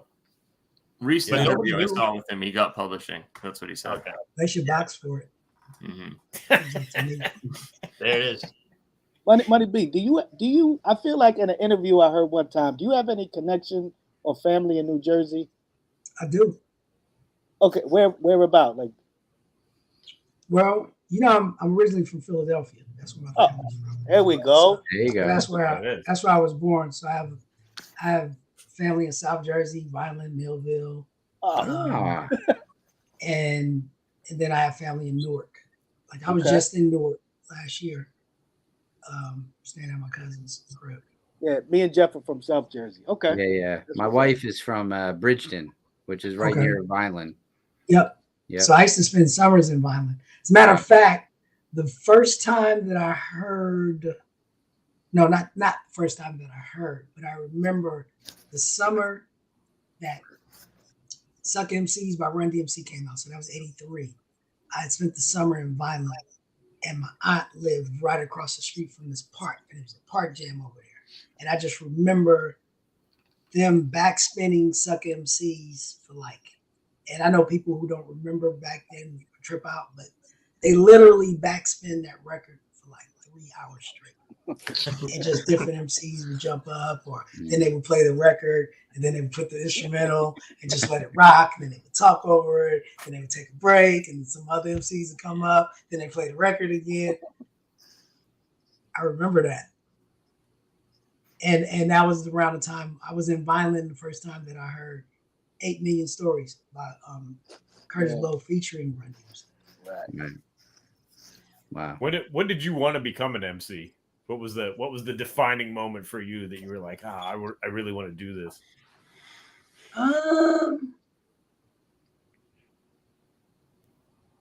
Well, we say defining like this is what I want to do for a profession, or like I just like it enough to want to just get into it. Well, either or. You tell us. You know, what was the so I mean, shit, from the first time that I heard it, like I said, you know, I used to spend my summers. My parents used to send me back to the East Coast every summer. I'd stay in Philly at my grandmother's or my cousins and whatnot. So I just remember every time I would go, I had older cousins that had the records. Obviously, the first time that I heard Rapper's Delight, I was turned out. You know, it's like, what is this? Right? But then you go back, and now I'm going to, in Philly, going to block parties and park jams, whatever. You know, I used to do like in elementary school, like in the lot. Yep. And we used to go and somebody would record it, and the next day we sit on the stoop and just listen to the tape of the party, like over and over again. And I just remember just like how excited we were just to hear it and be around it. And this is me, I'm like maybe 11, 12 years old, right? And I'm not even knowing that I want to rap. I just know I liked it, just being around it. You know what I'm saying? Sorry. And then I remember, hold on 1 second.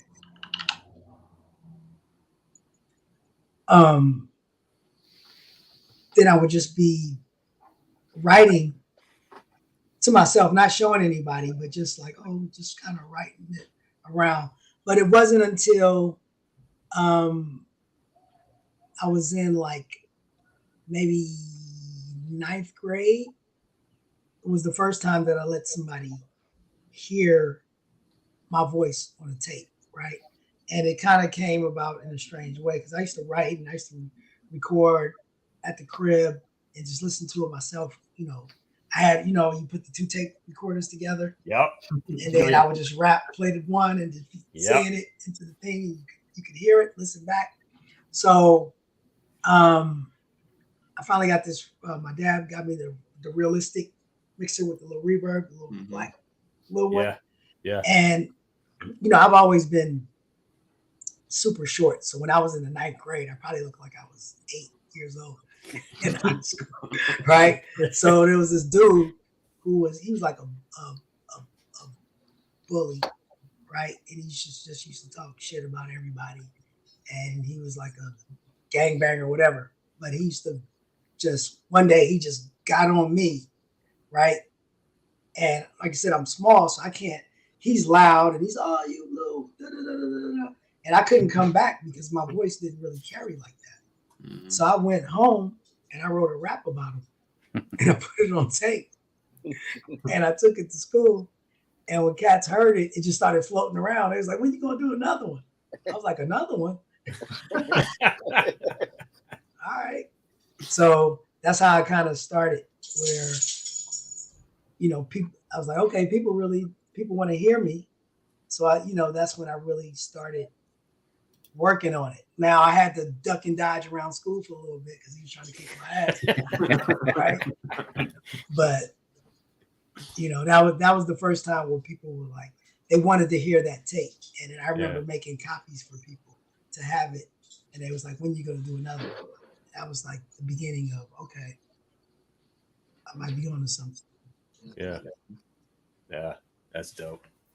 Well, Money Beat, I want to thank you for coming to the show tonight, man, spending some time with us. Anything else you would like to promote before we sign off? Yeah. Once again, everybody, please check out the Wayback Gaming Show Twitch channel at MoneyB69. Get your dope Digital Underground gear only at dumerch.com. There's obviously, you see my dog trying to escape out the room. Till I let him out, because he's always begging to get in here. Right? If he was on the other side, he'd be scratching. Yeah. That's how it always works. Yeah. Here. All right. I'm going to start a new series that I'm going to do on social media called Lost Verses, right? Because there's so much music that I've done. And I know a lot of people, and understandably, right? If you've never heard Raw Fusion and you only know me through Digital Underground, you only know certain verses or you only know me on certain kind of music. But I got bars, right? Yeah. I'll be busting. So, like I've done songs like, I got shit with Primo. I've done songs with like Jail Felony on Mother Law with the Dog Pound. And, it's just, there's a lot of music that I've done that people haven't heard, whether it's unreleased, whether it's B-sides from Raw Fusion, whether it's music that I've done that I haven't released, or it's shit that's been released that people haven't heard. I'm just going to start a series where I'm going to pull these verses and I'm just going to spit them. I'm going to record them, whether I'm sitting in the studio saying them and playing them, just so that people can hear what I've done. You know what I mean? And then that will lead up to new music that I plan to release like no later than the beginning of summertime. Right? I just did a track. You guys are familiar with Guap Dad 4000, right? He's out of the Bay Area, one of the newer younger cats. We just did a track. It's fire. I got a song with Chuck D. Yep. Oh yeah, man. I can't believe I forgot to ask. I forgot to ask about. Oh yeah. About the law. Yeah, Word. yeah. So they're about to release a new record, sort of like the same thing, things that they haven't released. But I was talking to Hutch the other day. We're gonna do some new stuff, and I actually have a song that was for the soundtrack. It's me, Hutch, and Crazy Bone. That's fire. Wow. Yeah. What is wrong with you? You gotta wait before we sign off. Look, is that a girl? Look, see it. Look, check it out. She wants you. Yeah. So we got that. We got Wayback Gaming Show. We got the book that's coming out. Yeah. I know I'm forgetting something. Like I said, I'm always moving, grooving, and shaking. I manage a young artist out of Oakland called Lil Mikey TMB. Look him up. Bro, I'm just out here working. I'm working hard. Yep. Working hard. Oh. He's coming to the door now. And you said, and I'm assuming you'll announce tour dates when they get confirmed. Yep. So once they are, That'll let you know. I already let the George Clinton out the bag. Yeah. So if that happens, for sure. But just look for, if you hear about Digital Underground, come in wherever you are. It's me, it's Young Hump, it's DJ Always, and probably another mystery member of the original Digital Underground crew. Right? Fantastic. So that's what All I right. do. All right. Thank you, sir. Appreciate you coming through tonight. Oh, wait. Didn't I say I was going to show y'all something? Oh, yeah. Real Yes. quick before we leave. And this is Please. important that I show you because I'm going to explain it as well.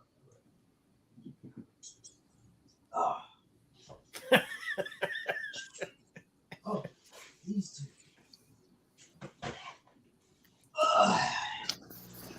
Oh, he's about to kill. Forget it. Oh. He's about to kill all of y'all. He's got So the this is real. the original 24-inch master tape of Number One with a Bullet. Oh my I god. took out from the Raw Fusion album. Wow. And this is the 2-inch tape of Past the 40. Nice. Wow. Right? And you see it says percussive jam. I don't even know what that is until I listen to it. But I'm pretty sure it's something dope. So these are, so I went to Fuse. We have all of our original Raw Fusion 2-inch masters. Wow. Right? So our plan is to go in and sort of remaster. Yeah. Pull stems and kind of see what we can do with that. Yeah. So that's in the works as well. So it's just, musically, Fantastic. man, we're just doing it. What you got there? Oh, Jennifer's got the tally sheet. Oh, who won? Yeah. Well, you did obviously. Oh yeah, they're killing them. Well, y'all knew that before I got on here. Yeah, exactly right. It was a gift. Did I win? I think I actually won. Hey, Money B, real quick. It was always a race for second. Don't forget about this, Money B. What's that there? We were talking about this the other night. Disorderly. Yes, you got me on that. But my wife has it. So Tantizi mentioned that during the way back show, the gaming show. You said you were going to get some of that soundtrack on next time, so I look forward to that. Yeah, I got to do it. Fantastic. All right, thank you, sir. Hey, I appreciate you guys. Yeah, appreciate you too. And of course, keep in touch with Flatline with the new music because we'll get it on Hip Hop Gods and. Yes, sir. Absolutely. Mm. Yep. You'll be the first to get it. Yep. Fantastic. Word up, and I'll see everybody else on Sunday. All right. Yep. Thank you, Y'all was throwing up the dub, but you got to do it like this. Big dub. Big dub. All right, ladies and gentlemen, Money B. All right, y'all. Peace. All right. Peace. Appreciate you. Thank you. Thank you, sir. There we go. Fantastic stuff. Mm-hmm. Fantastic stuff. I got to give a quick shout out to the Noses, Pork Chop, 40 Ounce Chris, Mac Dread. Pork Chop helped me contact Money B for the show. So, oh, yeah. Yeah. Thank you, Knack, for doing that. Oh, you bet. Thanks to the Noses. In fact, some of these CDs we were throwing it up, the Noses were involved in creating these things back in the day, So like the Money B guest shots and this Raw Fusion stuff. So, Word. That's what's up. Yeah, good stuff. So who was it? Who was in second place, Jen? Was it Mac? Absolutely. Okay. Absolutely. Fresh gave him Overlord a and good run for the Flatline money. were Though. in a tie. Yeah, I didn't bring out my Chiba record. I didn't want to he came out with his stuff at the end, but I didn't want to get into all that. But everyone's been noticing the underwater rhymes back here. But this is Chiba, and he did that song Pied Piper. Yeah, and it's not officially a DU song, but if you look at the credits, Gregory Jacobs is listed on there. Mm-hmm. So I think I saw an interview or something with him with Chiba who said that he wrote the lyrics or something like that. And what's kind of cool is it was recorded in Philly, and there's a remix on there by Chuck Nice from 3 Times Dope. Wasn't that Rough House, or is that? Yes, here I'll get it. Yeah, it's Rough. Here. Yeah, it's That's Rough like House. the first Rough House record, isn't it? Yep. Like the first. Oh, yeah. There was a video for this song. I remember it. And there was he had another one too. I can't remember the title, but there was a video for that as well. Your boy used to play it. Hotep. What's that guy? Crush. Oh, Mike Elliott. Yeah. He was Yeah. the best. I loved him. Yep. So Shit, gotta ask Chris Schwartz about that one. yeah. I want to. Here's one of my favorite digital related joints. And I really wish there was an album, and I don't know why there wasn't. But this No Face, No Brothers Allowed. Yeah. Because that is just fantastic. Is that the same group, the No Face group? Yeah, the Wake Your Daughter Up. Yeah. Yeah. So that came after that album, but they never put out a whole album? Yeah, so the original No Face album was on Rush Associated J or something, right? Yeah, right. Yeah. And this was Interscope in '94. Okay. Yeah, I never heard that. Yeah, it says produced by SOMF, some other motherfuckers. But it's clearly Shock. That could be anybody. Yeah, but it's clearly Shock because I mean it's his sound, and I mean, and he's on the record. Oh, okay. Wow. You know, so that's great. Yeah, it's really good. It's there's the LP version, some remixes, and then there's a second joint called Smash and Fruit. But No Brothers Allowed is the joint, so look for that one because that's I have to check that out. It's really good. Yeah, I like that No Face record actually, the first one. I got to go back and revisit it because I haven't heard it in a long ass time. Yeah, it's weird. It's interesting, and the BWP record, which they were heavily involved with, I enjoyed that one a lot too. Yeah, that's right. Yeah, it's a crazy record. Yeah, because I think there was actually a No Face imprint. I think you're right. Yeah, something like that. Yeah. So yeah, I don't know what happened, man, but like from the, working with Shock and this joint, shit, I don't know why there was no album. So, did you ever hear Shock's? He did a cover, or no, he did a remix of a Prince song that appeared on his Crystal Ball. Hell yes, that is one of Love Sign. It was. Don't make me go grab the CD single. I will to get a bonus point. Oh shit, you got the Love Sign? Love Sign, yeah. CD single? I sure do. Yeah. I got the original Crystal Ball. Shit. I have the Crystal Ball. I got that too. I do not. I think my Prince stuff is over there. But yes, that is I actually like Shock's remix better than the original. Better. Oh, I do too. Yeah, for sure. It sounds like a Shock G beat. It's great. Yeah. Yeah. Fantastic. And it makes sense that Prince would work with him, Yep. There we go. Dre Mays knows. Yeah. Yeah. I think that's how I found the song, Dre Mays. I think I saw the video on YouTube. I'm not sure how I got there. It was one of those down the rabbit hole things, but as soon as I heard it, I was like, I need this in my life. So, but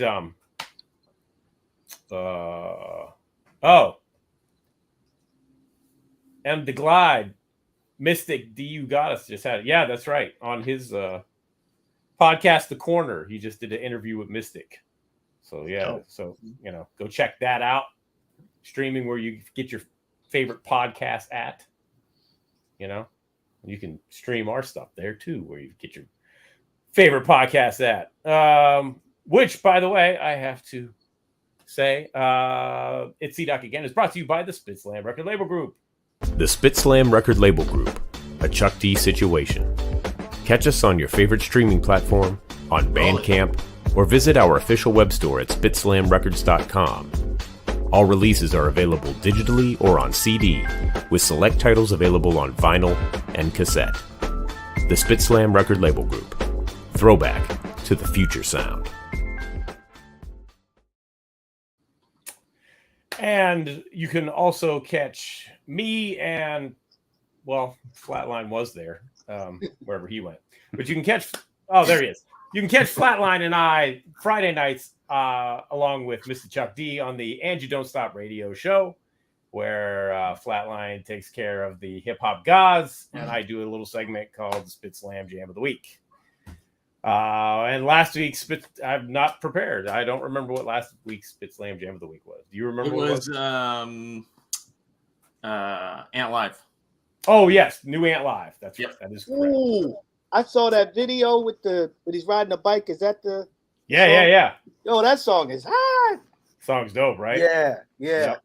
Right now, so go check out the new Ant Live. It's a Bandcamp exclusive right now, and it'll be on the and CD. You can get the CD at spitslamrecords.com. But then we'll get it up on the streaming platforms in a couple of weeks because he had a show. I forget where it was, Texas maybe, or I don't quite remember, but with Havoc from Mobb Deep. So that's why we got it out as an exclusive so he could promote it. So yeah, go check that out. And anybody else got anything to promote before we sign off? Before we call it a day? No. Sunday. Oh. Yep. Sunday. The mixtape. You know what, lady? Sunday on Twitch. Sunday on Twitch, 8 o'clock. Catch me, Jennifer, DJ Soulbuck, and so Jennifer, who's our next week's guest? Yes, spinning the sounds of copyright. So yes, check out the mixtape. Saturday or Sunday, 8 o'clock Eastern Standard Time on Twitch, so you can hear the sounds of Copyright, and then we will be talking to him next Tuesday, right here on It's CDoc Again. Absolutely. Yep. Please and thank you to everyone watching live. Thank you to everyone watching the replay. Thank you to my colleagues for joining us tonight. Knackwurst, Fresh, Ultramag, Flatline, JOJ. And we will see you next week on another episode of It's CDoc Again.